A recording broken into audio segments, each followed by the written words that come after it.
Hey guys, and welcome back to Spirit Tracks. We're going to attempt to find the sacred glyph, and yeah, with a phantom bothering us, that's going to be easier said than done. Fortunately, we have MacGuffins on our side. You see those little golden walnuts on the top screen over on the right over there? They're the Tears of Light. No, not the ones from Twilight Princess, but they will help us to power up our sword and engage the Phantom in some way. I don't know if it will destroy him or immobilize him, but either way, we've got to get through the door and up to the next floor. And speaking of floor, this thing on the floor will protect us from the Phantom? Question mark? Yes. Maybe not physically, but emotionally at least.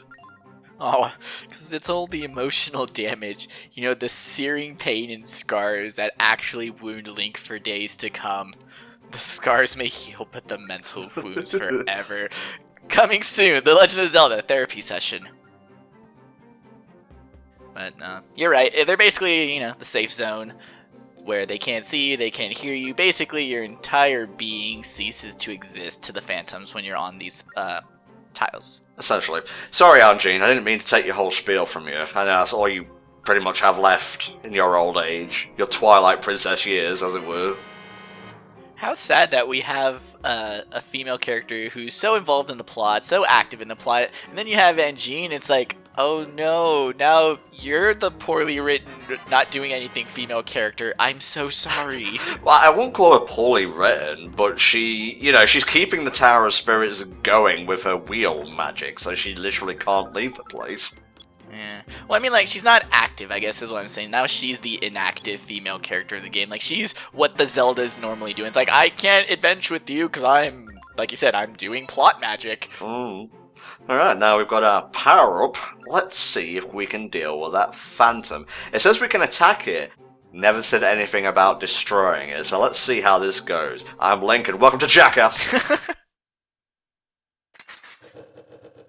Well, I mean, this simply will not do. This is a cutscene in my Zelda game. The gameplay is out of my control. Fooled you, and now you die. Pictured every encounter I have with an enemy in Breath of the Wild. Okay, I'll stop talking about it now. I'm sorry, okay? I'm liking it. When the gameplay involves you having to stealth all your enemies, you're basically gonna have a bad time, and Tom. I'm alive? I'm alive! Oh god! Cue the record scratch. You're probably wondering how I got here. I was just a normal princess at the start of the day. Now I'm a spirit inhabiting a suit of armor. Where have I heard that one before? And the prom's tomorrow! Oh, I'll be adorable, just Link, all dressed up and dapper, and then you have, Phantom Zelda in a dress and whatnot, it's the same suit of armor, but there's, a dress draped over it. No, I need someone to draw Toon Link and Phantom Possessed Zelda doing a prom night picture with the prom night picture pose. Oh, it's a little corsage on the fucking sword and whatnot. Oh no, on one of the horns. My fanfic has been realized. How do you even feel heat? I don't know. The rules aren't really clearly established, but it doesn't matter. I'm not going to dock points because it doesn't make sense to me. Can you back off a little bit, please? You're kind of imposing. It's always kind of weird with literature. They seem to be way more lax with the rules when it's a spirit than a ghost. You can kind of give credit, okay, maybe a spirit could feel heat. And maybe a spirit could anime pose in the middle of my Zelda game, but... spirits are just so ambiguous that, yeah, it works. Who cares? Aw. See, Link's understanding, they have to find the glyph to activate more spirit tracks, but at the same time, Zelda's roughly about his age, so she's gonna have, selfish impulses and whatnot, and, let's be fair, wouldn't you want to get your body back if you were separated from it? I mean, especially if it means that my kingdom is in dire ruin and everyone I know and love might die. Yeah, I would. Alright, next floor. There may be a little bit of tangential, off-topic commentary from here on out. This one's pretty short, but they do get longer. Oh boy, will they. Yeah, see, Spirit Tracks, a little bit more so than Phantom Hourglass, just because with Phantom Hourglass you had that time limit, so everything just felt like a race.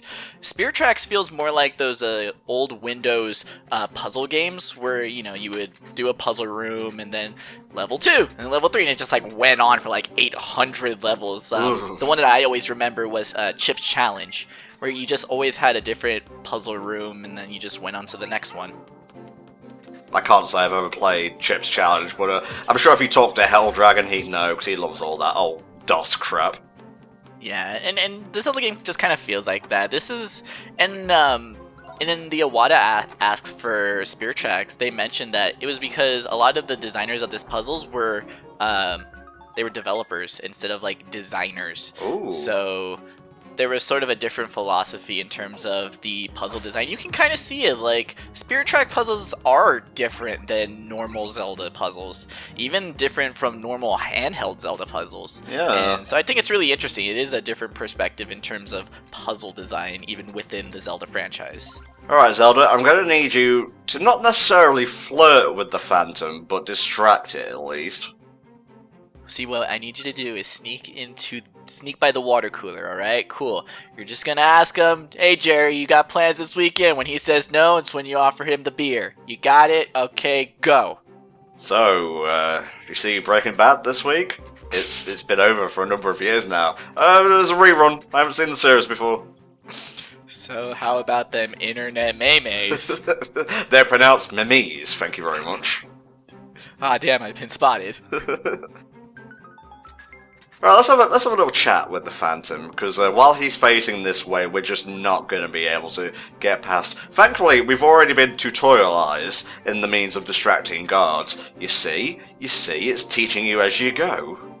Wow, I didn't even need a whole 5-hour tutorial in a village to know that I could talk to the phantoms. Thank you, Spirit Tracks. Thank you.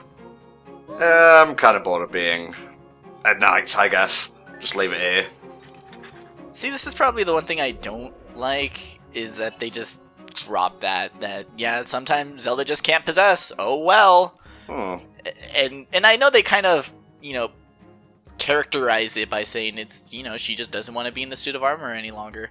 But, it's really contrived, it's a little weird, but hey, we're playing as Zelda. It's all good. Well, it's implied that, like, the glyph room means you can't use the magic of the sword, the light magic, and you can't stay inside the suit of armor.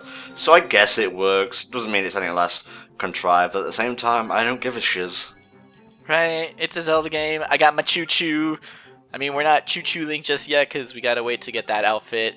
But, I mean, come on. It's... In terms of... little tutorial segments that get you started on your quest, Spirit Tracks is by no means the worst. This is not a 3-day cycle of nothing, and this is definitely not, fishing for a baby, what was that, its crib or something? Oh, yeah. I don't know, that one was always a weird. And then you get really good cutscenes. Really good DS cutscenes, let's be honest. Yeah, like how I've been editing the screens and whatnot. Praise me, praise and Tom. And Tom, when it comes to video game internet content, there are much worse edited videos. Thank you. I'll take it. Alright, that blue pulsating light is very familiar to me, so I guess we should just jump headfirst into it. That's never going away. Like, everyone always talks about, the Triforce, the Rupee, the Bomba. What about, the iconography of the blue warp? Like, those to me feel just as a part of, the Zelda idea as anything else. It seems to be forgotten. People seem to forget that it's basically in almost every game that doesn't involve wind. Shit, that's the colour of the warp when you warp in the game that shall not be mentioned, because I'm currently obsessing over it. And Tom has a problem. We're working with him. Yeah, we're probably going to need to advance higher up the Tower of Spirits to get the other glyphs, but this is as far as we can go for now. We got to go visit, I believe it's the Wooded Temple, yeah. In this version of the game, at least, it's the Wooded Temple. In all other versions, it's just the Forest Temple. Because this is Zelda, we can call every temple in the Forest Temple, because it still isn't going to be the same one. Or it could be. How up to date is your timeline? Oh, my head confused. But yeah, there's Euro variances. I don't know why. I think I mentioned it back in part 1 or whatever, that your starting town is called Outset Village and whatnot, and in this one it's called like Aboda, like abode. It's Spanish for home, I believe. Basically abode, and then you have Adobe, which homes can be made out of, so you can have an Adobe abode. in a Bodhi village. Also, it's kind of, a brand of... Seasoning. Adobe. No, I was gonna say, Adobe Premiere, and so on. This joke fucking sucks, I'm sorry. See, you're talking to someone of Mexican descent, and it's like, I'm just gonna talk about my Goya products here and all my spicy seasoned meat. Oh, spices? You mean salt and pepper, right? Yeah, and those just the ones, of course, my child. I like whenever I'm making myself like a hot dinner or something, I'm like, this could use a little something, and I reach into the cupboard and just take out pepper. That's it. Meanwhile, I've got like paprika, I have garlic, I have turmeric. It's like, no, saffron bitches, we're going hardcore. Yeah, like, when I eat spicy food, it's like, I don't know, it tickles my nose a bit. When you eat spicy food, it's like digging into the surface of the sun. Actually, no. Believe it or not, I'm contrary to the stereotype. I don't like spicy food. I liked well-seasoned food, but in terms of like just raw heat and spice, I'm not about that life. Jesus. Who built a wall around your tongue? Who did this? The same one who built the wall around my heart. Okay, let's go find Gage and stop fucking talking about spices. Thankfully, he's not also named after a spice. But, yeah, I believe we're gonna have to go through the Lost Woods in order to find him. So, you see that town between the castle and our own village? That's where we're gonna need to find some information. You don't have to, but I kinda wanna, like, buy a shield and whatnot, so, we'll see what's what. See, it's Game Design 101. You put a secondary, almost optional town on the path to the objective in the hopes that the player either, through curiosity goes to the town and sees what's in it, or, if they're not inclined to that, just continues on with the plot. Like, this is 101. It's the whole reason there's that one random town to calm before you start running into chocobos in Final Fantasy VII. It's a psychology of game design. Really? The spirits wouldn't mind lending it to us? What do they do with the train that was made out of stone until 2 seconds ago? Exactly. It's like, no, that's the nice train. That's for when we have nice guests. Yeah. It is a nice train, actually. Like, I'm gonna try and go out of my way to get some, like, extra parts, but the base spirit train is just fine, honestly. Right? Like, everything has such character and is so well designed. Like, the blue and orange to Link's green. I was so happy that if they had to bring something back from Spirit Tracks, they brought the train as part of a stage. That way I get the overworld theme, and I get my choo-choo. Oh, yeah. All good. Yeah, it's just a great stage in general, really. Anyway, enough squeeing about Spirit Tracks. Let's talk more about Spirit Tracks and head to question mark town. That's another thing too, is with the land, is I think it's translated in the English games to realm, and then of course I think I mentioned it earlier, was that in development they were pretty much going with the idea of wide world. Kind of handheld scope, but in a big world where you're expanding. That's kind of what we're doing with the train tracks. We're expanding the world, we're expanding where we can go, and we're also connecting everything together too. So, gotta come up with something to talk about on our train ride over there. What have you been playing recently, mate? Secret of Mana. I know, really random, but it's an old SNES RPG that I never got around to playing, even though I played the first game in the series, Final Fantasy Adventure. And so I just downloaded it on my phone, and now I've been playing a really bad mobile version of the game and struggling my way through it. Interesting. What do you think about the remake that's coming out? That's kind of why I'm playing it. I feel like that piqued my interest. Then again, I like the Mana series as a whole. I like that I love the idea that it was started by marketing off as a Final Fantasy spin-off, and then even to this day there's still some of the remnants of it. Just the fact that in the first one they were able to full-on have Moogles, Black Mages, whatever, and now in this one it's like, oh, he's wizardy, he's not quite a Black Mage. Like, guys, it was a Black Mage from the beginning, it's okay. Well, I would talk about what I've been playing recently, but I've got a self-imposed rule on me, and yeah, don't worry, you will eventually get means to take out enemies flying about the train or running at the train, but for now you're just going to have to make do with the whistle, I'm afraid. And why wouldn't you want to use the whistle? Come on, people, it's the best part. Probably slowed down a bit too soon. It's like learning to drive. You don't quite understand how brakes work or, you know, the speed of your brakes. But, I don't know. I got faith in you. By the end of this, you'll be able to stop the train on a dime, and you kind of have to, so don't worry. It's a skill. Multi-track drifting. Oh, yeah. Deja vu! I still have to record an initial DE commentary for Patreon. I'll get to that soonish. Well, at the time of recording anyway. Hopefully it'll be out by the time this goes up. Also, a Zelda game where the forest town is just inhabited by people. Not people made of trees, not people kind of like plants, just people. Well, I mean, that was the same thing in Twilight Princess. Oh yeah, they were the inhabitants of the wooded realm. You're right. I feel kind of bad that the scrubs got left out. Or the shrubs, whatever. It's both work for me. I could care less about the proper names for video game characters, guys. Come on. It's fine. Okay. Be sure to tap Zelda. Do it often. Or don't, you know, consent is a thing. Well, you know, your mind went to that place. I was just having a giggle. Alright, let's do some shopping.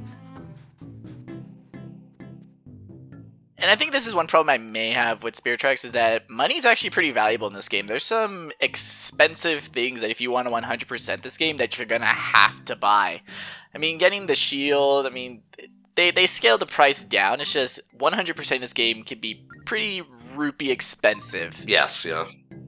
And I have to say that because in this day and age of gaming, I could say a video game's expensive and they're like, what, like loot boxes? Like, no, just, you gotta grind a lot of rupees. Just a lot. I'll come back for these. Although I do like how, after buying the shield, I had 64 rupees left. I didn't plan it like that. It was just a happy little miracle. Nice. I think I did something with Link's Awakening where we had 420 rupees. Oh, poor naive me. He had no idea what was in store for his future. Gimli, it's good to see you. Actually, no. Balin, maybe? Thorin? You're a dwarf of some description. I don't have any of the dwarves memorized. I just know that I like them all. I like The Hobbit as a book. Good book. Alright, let's see if I can do this. There are, like, what, 12 of them overall, or 11? Thorin, Balin, Dwalin, Biffa, Bofa, Bomba, Nori, Ori, Grigori, Balagori, Balamori. I think I lost track somewhere. I mean, I'm already impressed. You probably made up half those names and I wouldn't know. You were just going on. I was like, dude, he knows all the dwarves. This is kind of cool. Oh, fuck. I should have just, like, gone with it. Oh, well. I missed another chance to manipulate someone more naive than me. Well, yeah, dwarves. Cool characters. Cool to see them in Zelda even when they're not for reals. How'd you feel about the very first Hobbit movie? Not Desolation, not Battle of the Five Armies. It was fun. I mean, I liked it. It is kind of ruined by the fact that it is filmed with the preconception of it being part of, you know, more than one film. So, or are we talking about the animated one? Because if we're talking about the animated one, I really like that one. No, I was talking about the Peter Jackson one. That's the only film I'd say out of that trilogy that's worth watching, honestly. It is. I quite like it. It's very comfy. Yeah, like, you get the actual good parts of The Hobbit, you know, him getting the journey, them planning for the journey, them starting on the journey, and the journey going wrong. Like, those are, because that's what The Hobbit was. All the other stuff about the battle and the legend and the dragon, like, that's new and therefore is superfluous and is why those movies, why did they even exist? Indeed. Alright, lads and lasses and everyone else watching this video, we got a shield, we got info, so let's head through the Lost Woods and see if we can make it to the Locomo Spirit or Sage Cage. See you next time.